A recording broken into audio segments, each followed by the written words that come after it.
Hey, this is Presley Tennant, and you're listening to Rock Paper Podcast. Rock Paper Podcast. Scissors beat paper, paper covers rock. Rock beats scissors, Shane covers non-stop. Never know what new kind of guest that he's got coming at you. Live and direct on the spot. Could be rock, folk, country, or hip-hop, jazz. All kind of folks that he has. Could be an artist or a comedian to make you laugh on the Rock Paper Podcast. double-decker fudge round, rolling round town. Shane coming at you live and direct from ground zero. He's your hero, he's your bestie. Rock Paper Podcast with Shane Presley.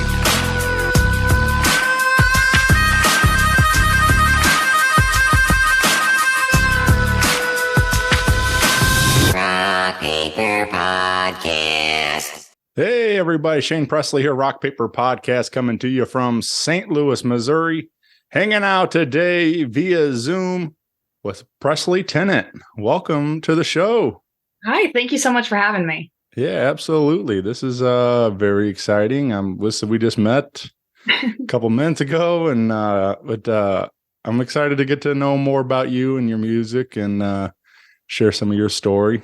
I guess we were just laughing because we have a name in common, so we were kind of talking about that, and I told you I'd save a story for the air, and so there's you were saying that there's not you only met a couple of Presleys. Yes. And I was telling you about a little bit about my family. So we were a little west of St. Louis, and the funny part about it all, though, is like there's a small group of us here in our immediate family, and then there's a Quick Trip here in the gas station, and I'll go in, I have something, I use my ID or my credit card or whatever it was. They saw my name and they started laughing, and because there's also another Shane Presley that worked for them. So, and he lives like 10 minutes or something from me, and I've never met him, and I'm just like, what are the odds of that? There's two Shane Presleys right here in this area, and the same thing happened for my mother when she's Debbie Presley, and she was there was another, she used to get mistaken for this other Debbie Presley all the time. So What a small world. yeah, so you haven't even met a whole lot of Presleys, and I've got one by the same name that's You got yourself a doppelganger. yeah, right Next to you. and then I kind of forgot about it. I haven't really still haven't met him, and still haven't heard a whole lot about him in a while, but so I guess so my wife worked for the police department, and I guess his name came up on the scanner for being pulled over, and they were like, "Hey, is your husband driving some car?" And they're like, "Oh, that's not him. We were in Florida at the time." And so I was just like, so again, now I'm like connected to this guy again and stuff. So He's going to get you in trouble. yeah, right. Yeah, I need to make sure they start using that middle initial or something. Or Exactly. Unless it's the same, and then you're out of luck. right, yeah. He's going to have to change his name. Yeah. So, but yeah, we're just kind of a small world stuff. It's just kind of weird that growing up, I was, even Shane was pretty uncommon. Yeah.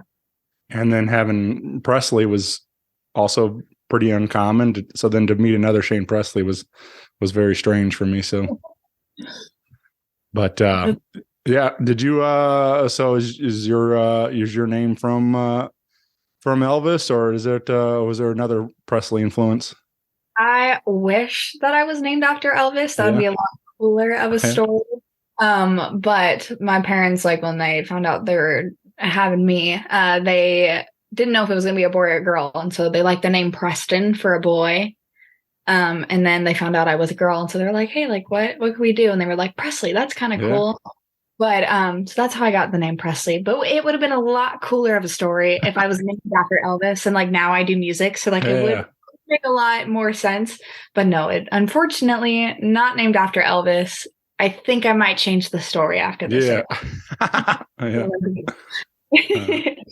Well, that's yeah, that would be quite wild that you were destined to be in music after that. But Yeah, I still, mean, well, it's a coincidence, and yeah, I'm gonna say it's like a heavy coincidence where it was meant to happen yeah, type. sure, yeah.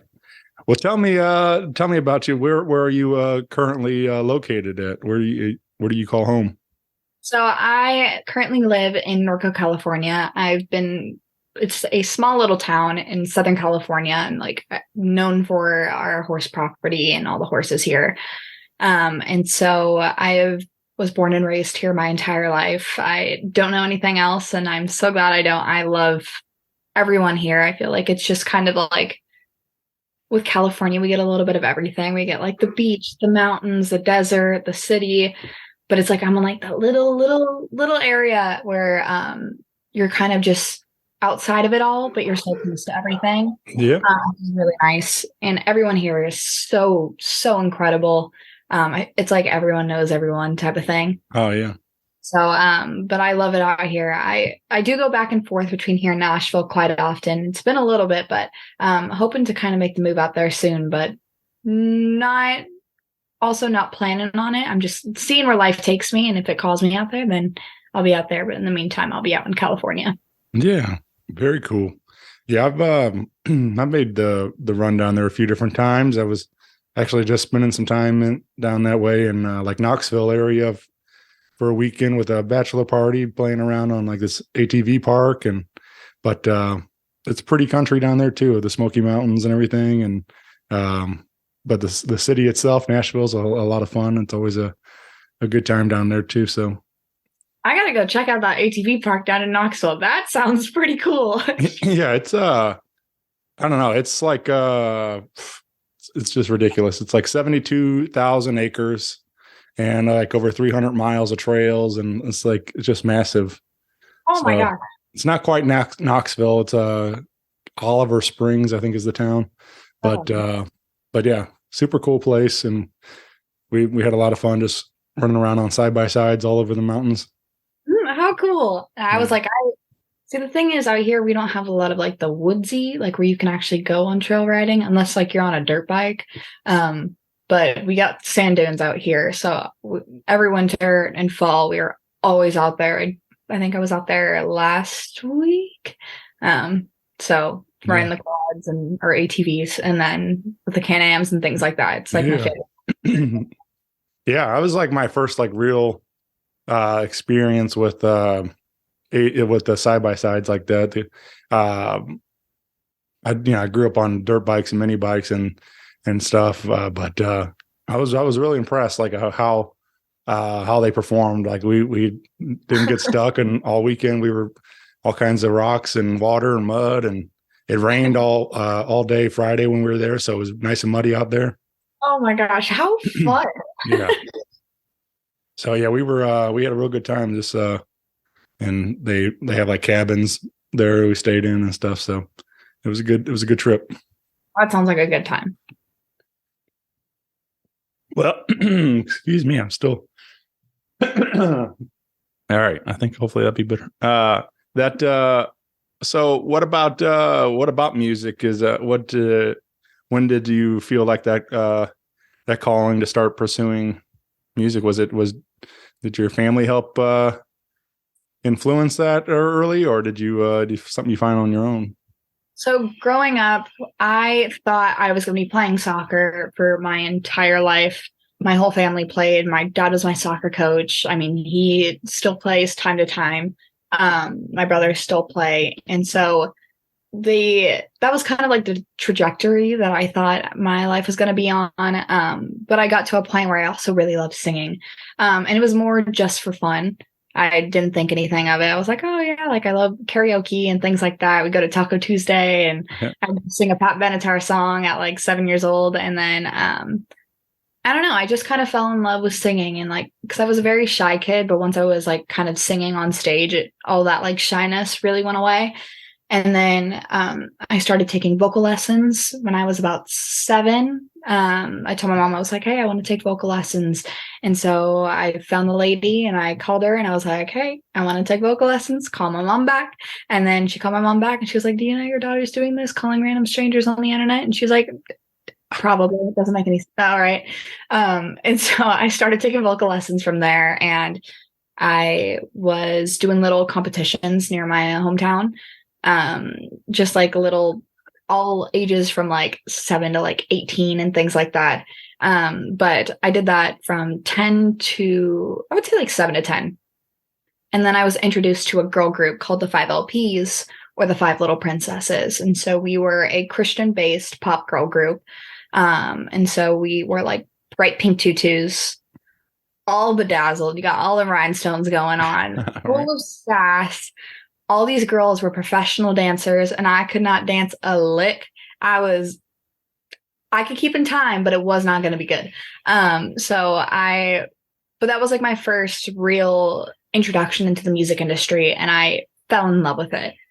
I loved going to rehearsals and performing and writing and recording. It was all just so fascinating to me that people get to do what they love as like their job. And so I continued on that, and I was in the group from 10 to, I want to say 12 or 13. And we got to meet so many incredible people, as well as perform for like the Jacksons and Kelly Rowland. And like growing up, like I always listened to like Destiny's Child and the Jacksons, especially the Jackson 5. Like they were like, I would always sing Who's Loving You, like everywhere. And so like when I got to meet him, I was like, oh, like this is so cool. Like this is the man singing behind all this. This is so cool. And so I got to meet all of them.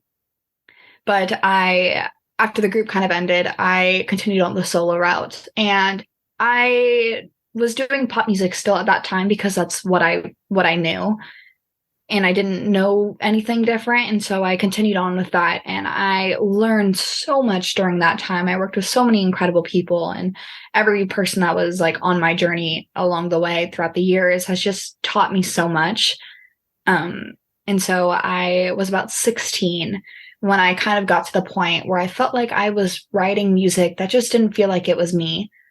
I felt like I was trying to be something that I wasn't, and that I was like trying to grow up faster, or trying to like, I don't know, just like be cooler than what I was. Cause I was like not the cool kid. I was like, I don't have many friends, and I'm okay with that. I got my 2 really close ones, and that's all I need.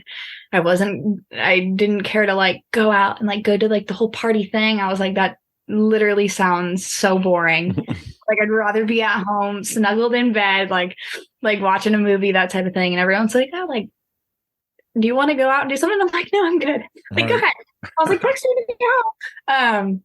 And so I felt like I was just trying to be something that I wasn't. And it was like this inner battle of figuring out who I was. And so I went back to high school because I was homeschooled from 6th through 8th grade. When I went back to high school, I was in performing arts school. And so I did a lot of soul searching during that time, as well as during when I was on season 16 of The Voice. And all throughout that experience, I just learned so much about myself, aside from music as well, just like who I am as a person and what I wanted to say and how I wanted my music to be. And so I kind of had like this realization moment, like, hey, like if I'm going to be doing this, I need to do it the way that I want to do it. Or that's true to me, so I don't have to pretend to be something. And so I went into country music. I kind of found my roots again. And everything has like never felt more right. It's like that little like light bulb moment, like in the movies, and they're like, this is the moment. That like is like, that kind of feeling. It's so cheesy. But as soon as I like looked over into country music, it was just like, yeah, like this is home. This is where I feel comfortable, and this is where I'm supposed to be at. Yeah, very cool. That was country music played around the house quite a bit, or was it you saying get back to your roots? Like, is that were you raised on those records, or was it more pop music too? It was a little bit of everything in the household, but the town where I'm from, everyone plays country music. I mean, we don't have sidewalks, we have horse trails, that type of thing. And so everywhere I'd go, that was always played. You go to a restaurant, country music. You go out to the desert, all of our friends play country music. And so I've always been surrounded by it. I mean, as well as the house, but then it's like also like on Wednesdays, it was like opera is blaring at like 7 a.m. because mom's like, get up, it's time to clean. And I'm like, it's cleaning time. We called it our CNC days, the clutter and crap days. So you just like start taking a wooden spoon and you're like shoving everything in trash bags that has been building up for a while. But no, a little bit of everything has always played throughout the house, but country music, I also kind of first started that way. I sang a lot of country music when I was younger. And so when I made the switch, it just felt comfortable. Like it was like, this is where I'm from. This is what I've always been around. And like, even if I didn't recognize it completely at that time, I knew that was home. Yeah. I'm kind of, there's a lot of country music played around our house. A lot of, I don't know. I have early memories of like in my dad's truck, and he had this like CD box set of Conway Twitty, and like we would listen to a lot of those songs, and a lot of them are like super catchy and fun. And then it's like, but then like as an adult, I realized like listening to some of those songs back, like man, there's some really filthy songs. Like some of the stuff Conway was talking about was it wasn't so he didn't try to hide it very much what he was going after, but it was funny, but great song still. And like I mean, I remember those being a big part of it, and like a lot of blues and a lot of ZZ Top and Allman Brothers and Skynyrd and this type of like Southern rock country and type of but anyway, just so yeah, I'm the same way. I'm like a lot of various influences coming through the speakers when I was a kid, but it is something really really cool about that when you find your thing, like we finally like land on what is you and not your influence, not your parents, influences and stuff like that. And and I think a lot of kids like you're talking about that finding yourself, I think like so many of us, there's a lot of pressure on us around high school in that era, like trying to grow up and figure out what we're going to do for the rest of our lives and stuff kind of thing, and everybody's trying to figure it all out. And I don't know, I'm 37 now and I still don't know if I figured it out yet, but I'm having fun, so it's that's all that matters. As long as you're having fun through the journey, I feel like you could be anywhere in the world, you could be doing anything, but as long as you're living in the moment and you're just happy and having fun while you're doing it, sure. That's all that matters. Yep. But yeah, still trying to figure out what I want to do when I grow up, but we'll get there one of these days. But yeah. So you now have you've been doing the country music for a while. You've got some music out there already, but you are gearing up to release a brand new EP on November 30th. And let's talk about this. This is very exciting to have some brand new music coming out. I am so excited for this EP to drop. It is my very first EP. So I've been sitting on this music for a while and I'm like, I gotta get this out there. Like I love these, like this whole collection of songs. There's 6 songs on there. The EP is titled 600 Miles. And so the kind of inspiration behind that, it is one of the song titles that is from the EP, but in a different way for the meaning of the name. And so 600 miles to me is like, I look back at where I came from and like the journey that I've been on, and that it just feels so long, but everything has been so worth it leading up to this point, because it feels like I've just been on this long, long journey, and every little thing along the way has led me to where I am. It feels like 600 miles, but honestly, it feels more like like it's been a while. Of how I've been feeling this, and I'm so excited for these songs to come out. So there's 6 songs on there. There's the title track, 600 Miles.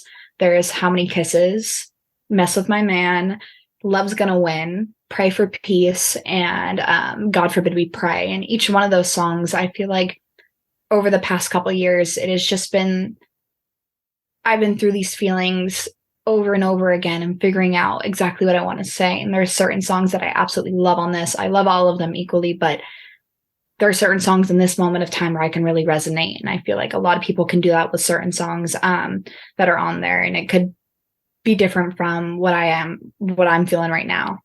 600 Miles talks all about kind of like the relationship of like being in a long distance relationship, and like knowing like, hey, like, does love have a distance? Does it, like, do you still feel the same way even though we're so many miles apart? Is this like, are we putting in the effort? Like, what are all these questions that you might be thinking during those times? I feel like kind of just encapsulates the whole idea of 600 Miles, the song.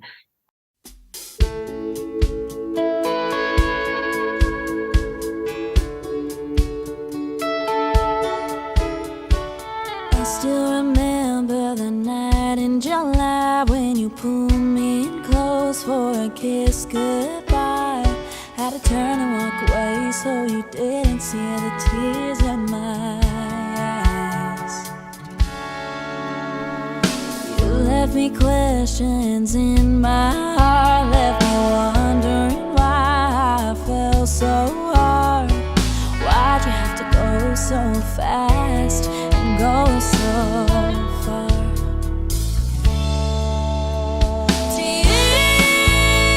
Still think about me, wonder about that space between us. Did I put the brakes on what could have been? Do you question what we should have been? Is it all the time or every now and then? Do you wanna take that 3-mile drive straight to my house in the back of your mind? Did you not think that interstate would change the plans that we have made? I guess it's hard. Heartbreak 600 miles away. I still go down that road that goes down by your house to see if maybe he came back to town. But you're never there, it's just a dead end turn around.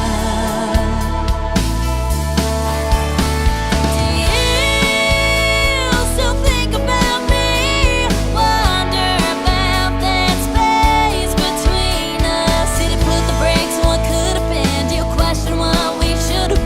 All the time or every now and then? Do you wanna take that 3-mile drive straight to my house in the back of your mind? Did you not think that interstate would change the plans that we made? I guess it's hard to hear a heartbreak 600 miles away.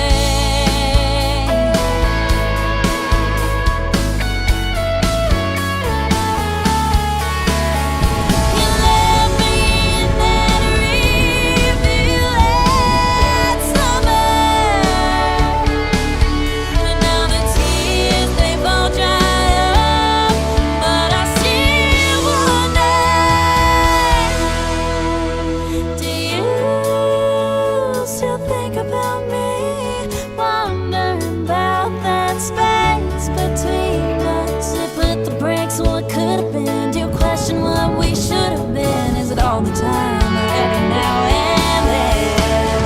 Do you wanna take that 3-mile drive straight to my house in the back of your mind?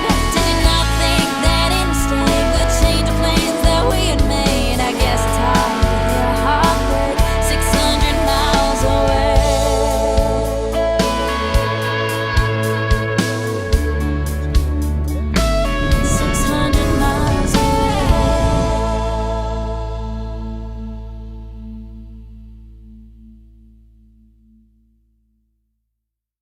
How Many Kisses kind of goes over the feeling of like the butterflies. And it's kind of funny, actually. I'm going to give a little side note.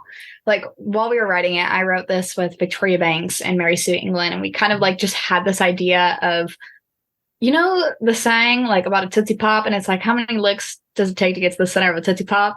Well, we were like, well, how could that be with love? Like, how many kisses until you know it's love? Like, what counts as that? And it varies for each person, but it talks about all about just like the butterflies and like the excitement of meeting somebody and staying up all nights of the hour all hours of the night, getting to know somebody because you're just so excited and kind of just like that feeling. And it's like, how do you know, like, what is this feeling? Like, how many times do you have to like be around them? How many times do you have to do this and that to know exactly what this is? And that talks about everything and how many kisses.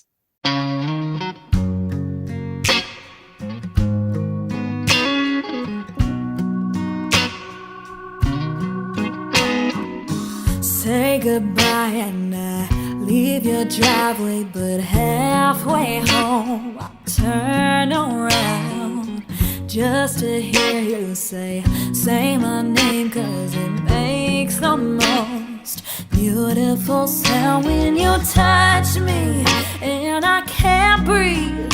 So baby, I'm just asking, how many butterflies and open nights don't wanna go to sleep? Yeah, how many 2 a.m.s lighting up the phone, sharing all our secrets? Yeah, how many times can we play with the fire when it's almost too hot to the touch? How many kisses still lead to love? How many kisses still lead to love? We conceal them like we don't feel them, but we'd be lying if we denied. Only time will tell what this is, 'cause we're in too deep to fight it. You hold me and I'm shaking. So baby, I'm just saying, how many butterflies and up all nights don't wanna go to sleep? Yeah, how many 2 a.m.s lighting up the phone, sharing all our secrets? Yeah, how many times can we play with the fire when it's almost too hot to the touch? How many kisses still lead to love? How many kisses still lead to love? Why can't we admit it? We can't get enough. How many kisses still lead to love?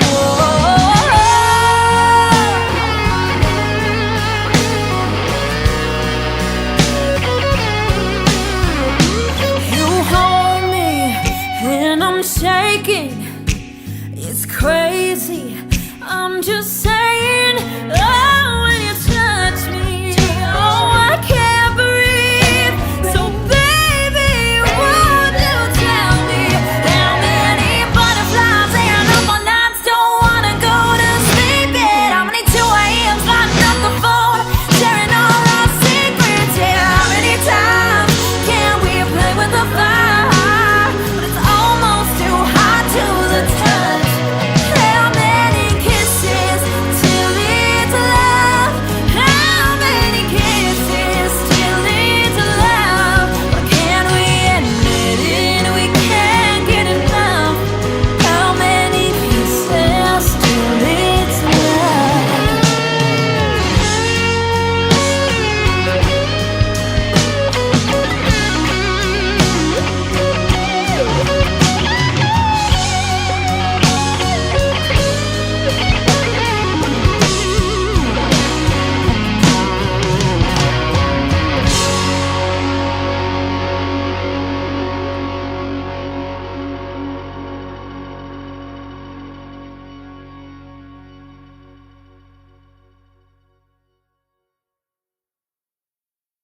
And then there's like Mess with My Man, and Mess with My Man is like the girl, you better back up. This is mine. I get it. He's a fine one, but you battle off. This is my man, not yours.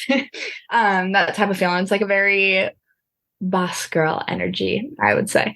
And then there's Love's Gonna Win. It talks about just like how at the end of the day, putting aside everybody's differences, if we all come together and just kind of go off of how we all feel, we all would have a lot more in common.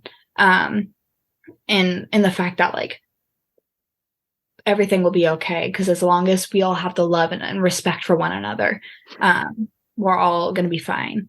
And then there's Pray for Peace, and that Harrison Scheckler had reached out to me through Instagram, and he had this idea of a song, and with everything going on in the world with like even like the Uvalde shootings and things like that, just about losing somebody and wanting to keep their memory alive, because that is a scary thing when you lose someone and you kind of go through these feelings, and you never want to get to a point where you can't remember certain things about them, because what keeps them alive is their memory and talking about them. And so it's kind of like the whole idea for Pray for Peace is just kind of to really honor those who have passed away and keep their memories alive and honor them in a certain way that sheds light on exactly what happened and who they were as a person, as well as like all the memories that you shared with them. And then there is God Forbid We Pray. And I feel like God Forbid We Pray is one of those songs where it's kind of similar in the sense of Pray for Peace, but a little different in the fact that I am a very avid believer in God and everything, and that a lot of people can stray away from him in the darkest moments of their life. And that could be really scary, because at that moment you feel like you may be helpless or might not have any like purpose, or trying to find something to find the way out of this dark tunnel. But if you believe in God or in something out there, whoever it is and like what they believe in, but there's a sense of purpose, and if you follow by their and like when you follow by his, I don't even know how to like correctly explain this. When you believe in something, that there's purpose, and it gives you something to live for and something to live by. And so it's all in good faith and good timing, but you have to trust him completely. And I feel like that is all about God Forbid We Pray. It talks about like all these dark times, but as long as we can turn to him and surrender ourselves to him, everything will be okay. Yeah. Well, very cool. You, again, this will be readily available on all your platforms on November 30th. And you can visit PresleyTennant.com. You said there's a bunch of merch for this rollout, and you can sign up for the fan email list and stuff, right? Yes, that is all on my website, which is PresleyTennant.com, and everything along that, as well as like tours and things like that, shows that I have coming up. I'll be there, as well as this new EP. Everything will be linked on there, and so everyone can go check that out. Yeah. Are you doing any kind of physicals, CDs or anything with this, or just digital only at the moment? As of right now, digital only, but that could be something that we visit very soon. Yeah. Yeah, I think it's, I mean, I talk a lot about it, but I mean, I'm a collector. I like having a physical representation of it. So, but I know we're in the era of where CDs doesn't really make a lot of sense for a lot of people. And, but it's cool to see vinyl making as much of a comeback as it has. And so I don't know. But I enjoy supporting the art in that way and stuff. And the streams are downloads and the streams and stuff. And like it's having it all readily available is nice, but I like having to hold it too. Yep. I feel like streaming is very convenient for this day and age, obviously, with our phones being right at our fingertips, always half the time leave our hands. But I don't know, there's something about having like a physical copy and just like actually seeing it, holding it in your hand is something different. Like my little sister, if you saw her room, everything there is just, her entire wall is full of vinyl records. Oh yeah. I wish I could I don't have a record player, so I was like, I'd feel really weird having an entire wall and like not being able to play any of them, but she's blasting them always. No, and it's really cool to see like the younger generations that are getting into it, and I'm like, this is so cool. Yeah, for sure. Yeah. Speaking of all that, geez, excuse me. What do you remember your first CD or vinyl? I do. It was Taylor Swift's. I don't remember what the album name was called, but it was like her blue and she had like the curly hair. It was like When Picture to Burn. I think it was that same one. Our Song was on there. All that kind of stuff. All those songs are on there. I would play that religiously. Hell yeah. Religiously. I loved Taylor Swift. Still do. But there's something about her old music where I'm like, yes, like 6-year-old me was like, yeah, I hate that stupid old pickup truck. And I'm like, what is pickup truck, Dad? He's like, Presley, there's one outside. And I'm like, yeah, burn it. Like that type of thing. Yeah, it was that was my first one. Yeah, that's very cool. Yeah, I mean, she's obviously one of the all-time greats. She's been crushing it for a long time. But it's really cool to see her buying all her own music back and re-releasing it recently, and then now we got a brand new album and stuff. And I've been laughing at the like the TikTok trend, it's me, and like so it's fun to see it. What's that? I was gonna do one of those TikTok trends, but I was like, I feel like this isn't good enough. Like, it doesn't make any sense when I try to put it out there. Everyone else's are like funny, and mine's like not. And I'm like, this isn't. I can't post that like that. I'll look just like dumb. I like a bunch of. I would be like way down. I like a bunch of them with like the dogs and stuff. Like they're always like. So those are always funny. But yeah, it's that's a great introduction and first album and stuff to buy and things. So, you ever get to meet her yet, or? I have not. No? That would be like a dream come true. She is a lyrical genius. I would love to be like in her mind one day, just one day. I mean, I would love to be in there more, but just like to know like her thought process behind everything. Yeah.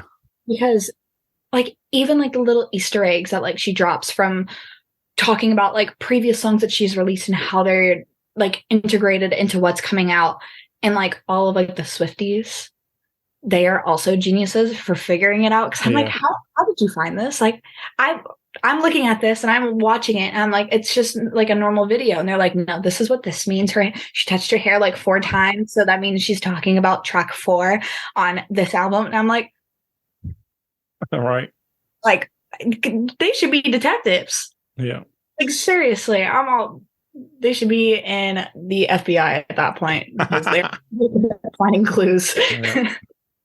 Yeah. It is strange how much those people obsess and can spot all these little things and not. I don't know. I think there's maybe there's some truth to some of that stuff. I think some people, I'm just speaking generally, like people, especially with songwriting, people will apply their own stories to songs sometimes. Maybe it's not exactly what the songwriter intended the lyrics to mean or something, but they can apply it to it means this or or something. They come up with their own story to go with it, and sometimes it's better, sometimes it's not always it's not truthful. But so I feel like there's a lot of that. Like there's open interpretation to some of Taylor's stuff, and she probably just enjoys getting people worked up about some of that stuff, Yeah. So and then like overcomplicating it when it's so much simpler. And right, yeah, exactly. Let's tell you guys. Yeah. So you on the EP, did you wrote all these songs except for you said you co-wrote with a friend on some of them? So there's a few songs on there that I did not write, and I think this is like the first project where I'm actually releasing music that I did not write completely. But I felt so strongly about these songs and that I resonated with them so well, and I just fell in love with it. And like a good song is a good song, and I stand by that. It doesn't matter who wrote it at that point. And so there's a few songs on there. I think about half I wrote, and then half of them let me think about this. 600 Miles I co-wrote. Yeah. Then we have How Many Kisses I co-wrote. And then Love's Gonna Win I co-wrote, as well as Pray for Peace. I changed up a few things when he sent over the song. But otherwise I left it untouched because I was like, I love this. And then God Forbid We Pray, I did not write, but I just love the message behind it and everything that it had to say in the song. And then Mess With My Man, I was like, this is a masterpiece. Yeah. No one's touching it. This is exactly how it's going to be. Like everything that I've been thinking is already on the song. So we're good. Yeah. Yeah. That's, again, going even what I was saying before too. It's fun when you do get those songs and it's almost like they're, even though you didn't write it, but they're like telling your story, or, you can relate exactly what is being said in these songs and stuff. Like that's always a fun thing, especially even as a fan and stuff that it can connect to these songs like that. So, well, you got before the EP, we just released a new single a couple months back, and let's talk about "Break My Heart." That's currently on all your streaming platforms right now. So Break My Heart, I wrote with Nick Autry and Bobby McLam, and we had this idea, like, we had this lyric idea that we really liked, and it was, I want you to break my heart. And like, usually, like, we just title it Break My Heart, but because when you hear only Break My Heart, you're like, oh, like, you're gonna break my heart, like, don't do that, like that type of thing. But it's like the complete opposite, but the same. It's like, if anyone's gonna do it, I want it to be this specific person. Like, I want you to break my heart. Like, go ahead, trash it, shatter it over and over and over again. But as long as it's with you, I'm a-okay with that. I'm not going to say that it's healthy, but that's just the song. No, it was kind of talks about like all these things. And in the chorus, especially, like my favorite line is, of course I forget it. I want you to break my heart. Okay, this part. It says like, keep every piece till it, or when it falls apart. As long as you put it back together, I'll go through this forever. I only want your name on these scars.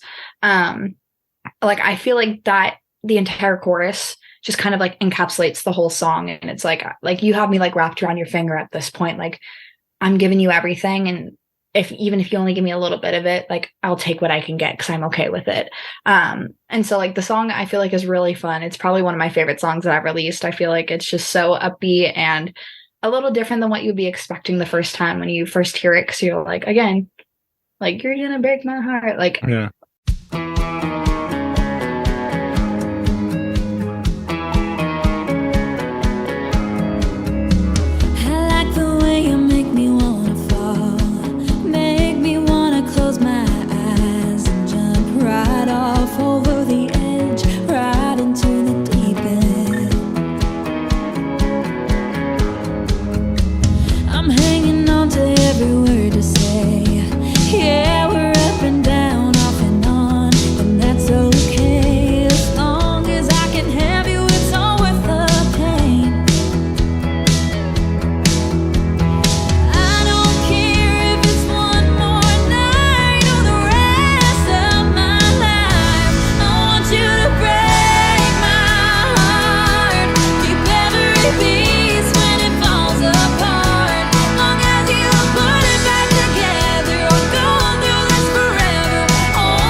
And so, but I'm just really happy that song was out. It was a really fun one to write and record, and sitting in the studio while it was being tracked. It's just like one of the most incredible things to watch if you've ever seen that.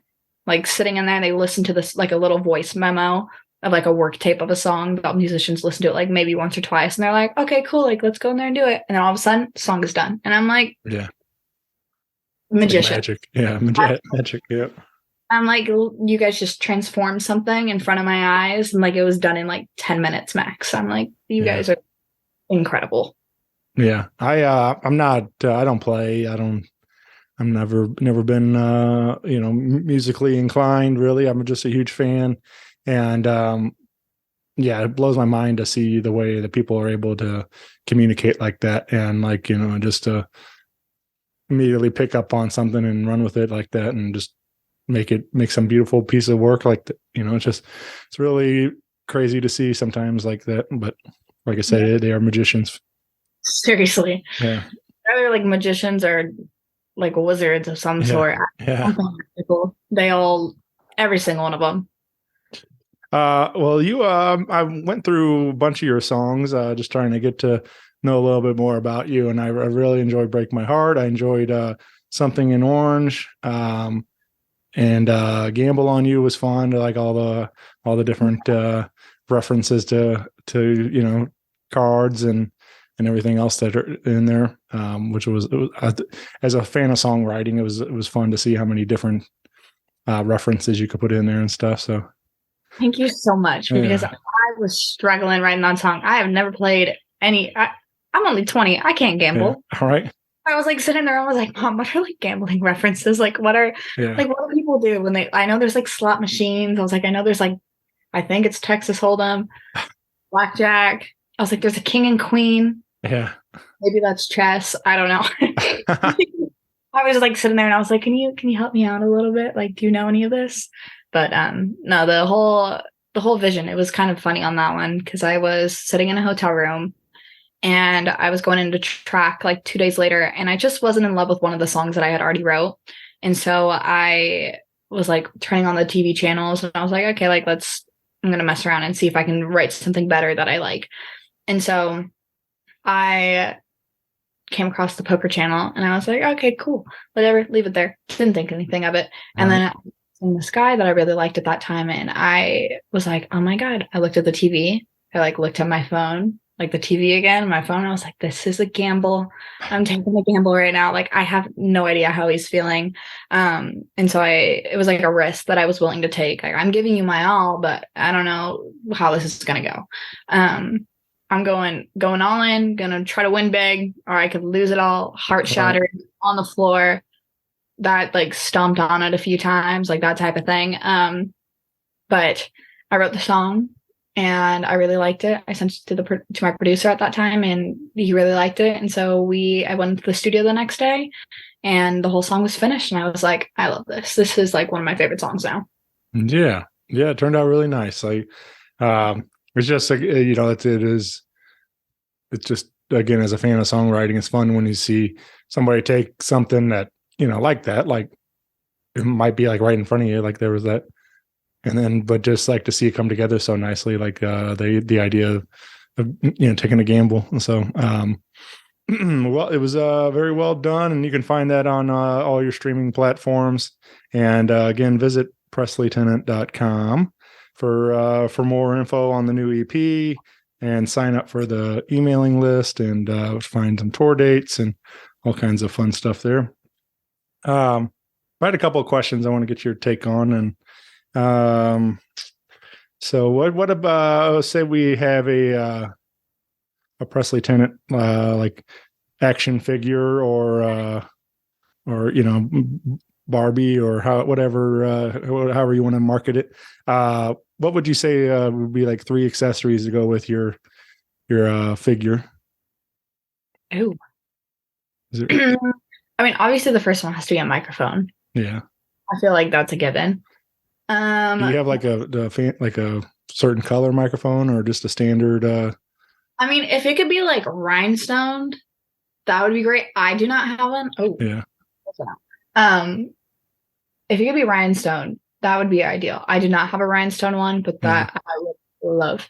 I would probably have to say maybe like I don't know. I'm like trying to make this like fun because otherwise it's just like a guitar. Yeah. Probably a guitar, and then like a really good pair of boots, like a really cute pair, like fringe. Again, probably rhinestoned. Right. I love all things shiny for the most part. Like if it's like rhinestone, Yeah. that's a deal. Like we're done. We're done. We're done. Woo. Yeah. Yeah. So I would say boots, microphone, and a guitar. Yeah.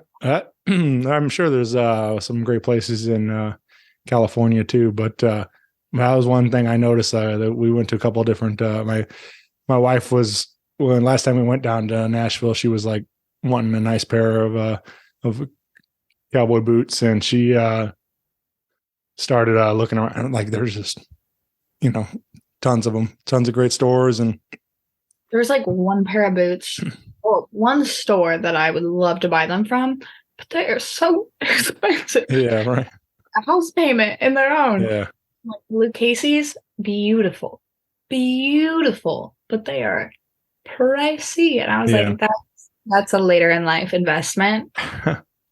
A lot more things that I probably should pay first. sure. Yeah. But Maybe one day we'll get in like some endorsement deals or something. And hey, that would be cool. So if Luke Yeah. Casey's watching this, right, I'm your Shout- girl. shout out.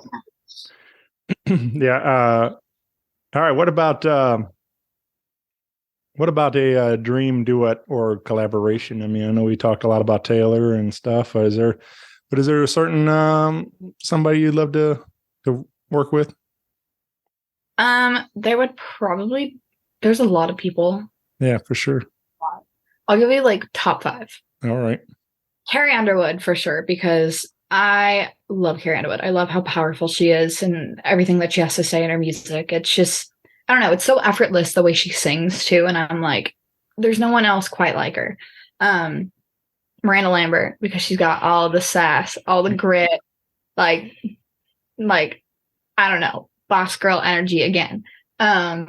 Chris Stapleton, because he doesn't even have to be singing an actual lyric. He could be just saying the word "oh," and you're like, I felt that. Like, sing it. Yeah. I have a feeling. He's just insane with his vocals. But then I also would really love to write with or sing a song with Ashley McBride. I think she is a lyrical genius. Her and Kaylee Hammock, they are so descriptive in their writing. But I don't know. I think songwriting is such an art because of the fact that it is typically only like 2.5 to 3.5 minutes, usually, give or take. And they can fit an entire situation. You feel like you know every little thing about it and exactly what even like the scenery looked like at that time and like the feelings that were involved. And everything is just laid out there. As well as it being just so cohesive and so, I don't know, like so strategic. Every little thing that they say in their writing, I think is just insane and is genius. Mm-hmm. And so I would love to collaborate with them. Yeah. I've been a huge Stapleton fan for a long time. I don't know. I love his music, and I got to see him live, like right around like when Traveler came out, and he was on that tour, and it was like in a small club of like 400 people, and I remember thinking that night going in there, I'm like, this is never going to happen again. This guy's on a rocket to the top right now, and he, of course, now he's doing stadiums and giant arenas and everything, and so it's cool to see people starting to take notice. That, I mean, obviously, well overdue. He was writing all kinds of great songs all over the radio for years before putting himself out there. Yeah. But yeah, he's one of the best for sure. That would be a fun collaboration. That would be a dream collab. So you were talking about like feeling it, like that was. I have a very distinct memory of him doing "Sometimes I Cry," and he's like 15 feet from me or whatever, and I'm just like, man, this so much just raw emotion coming out, and like it was just beautiful. It was such a cool moment.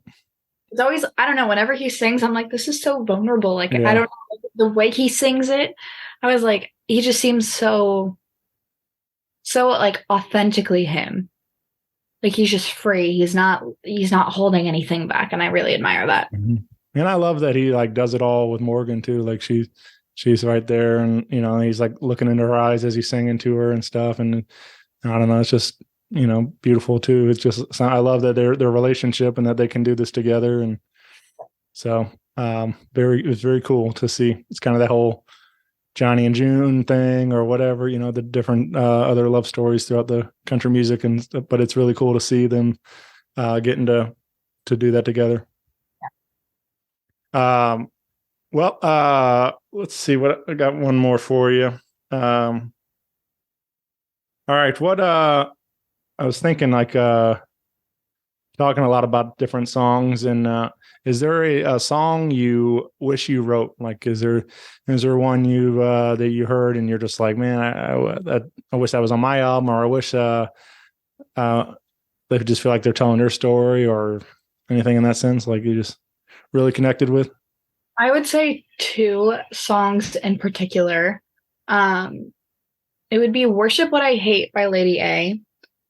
I think that song, especially in today's generation, a lot of people can relate to it.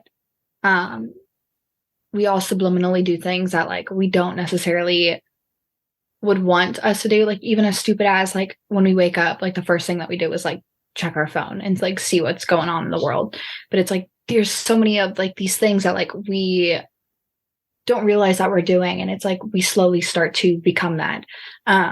And so I think that song recognizes everything about that. And I just think it's like a very beautiful song. And it's like, I don't know, trying to fight these like inner battles and these inner demons and figuring out like who you are and trying to push it all away just to be yourself.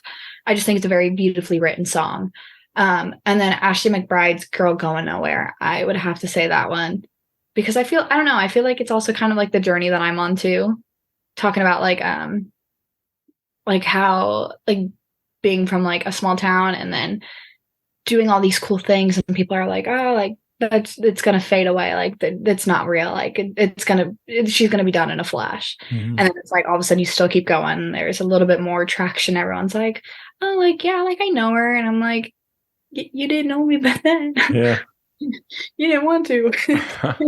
Like that type of thing. I don't know, it's just I think that song is just very beautifully written as well, and talks a lot. And I feel like a lot of artists today can relate to it in that same style of like when they finally start to do something, everyone's like, oh, I was there for you. And I'm like, you might know my middle name. Like, do you know my favorite color? I was like, you could even take a guess and it'll probably be wrong. No, I'm just, that sounds so horrible. Oh my God. But I think those 2 we're ended there. Those 2 songs are I love this. I had a buddy Dave wrote online the other day, going into Thanksgiving and stuff, and he was saying something about like hey, musicians, it's our favorite time of the year when we get to go, and are you still doing that music thing? And it's like how many you go back home to your friends and family and stuff, and everybody's it's this is what your career, your dream and stuff, and people still don't believe it's a real thing that you can do. It's like you just don't have the Monday to Friday 40 hours a week job. It's like, well, because it's not your typical like 9 to 5 or like right. certain hours. Like I don't know, music is a very up and down industry. Like one week you're completely busy, and then for like the next week there is nothing at all, and it's all just kind of a hit or miss. And so people are like, oh, that's not a real job, like that's a hobby. And it's like, I mean, no, this is not a hobby. If I was like, this is a hobby, I would also have a normal job on the outside. But there are people who also do both and make both work, and I think that's incredible. But I was like, they don't realize the amount of hard work that goes into it because it just seems always so fun. Mm-hmm. They don't get to see the whole back end side of it, and that's what a lot of people don't realize. Yeah. I think a lot of people look at just it's the stage is the work part of it, but it's all everything, the traveling and writing and recording, and there's so much that goes on that nobody sees that. Is all the actual work and stuff too, but it's also fun. But so yeah, it's a crazy business, and it's I don't know, but I just think it's funny that people, even no matter how successful people are, there's still those people that will say that kind of thing, though. That, he's still doing that music thing or whatever. So, but They're backing a compliment, and you're like, yeah, right. I don't know what you mean by that. Yeah, yep. Good thing. Well, you again find 600 miles on November 30th, streaming everywhere, and check that out and follow along with Presley on your Instagram and get plugged in socially. Let her know what you think of these brand new songs. And but yeah, I really appreciate you spending some time with me today talking about this, and hopefully we can do it again soon. Thank you so much for having me. It's been a blast. And hopefully I'll keep an eye on the tour dates. Maybe we'll get a St. Louis date on there, and we'll get to hang out and show you around town or something. That'd be awesome. Thank you. Well, thanks again, and you have a great day. Appreciate you.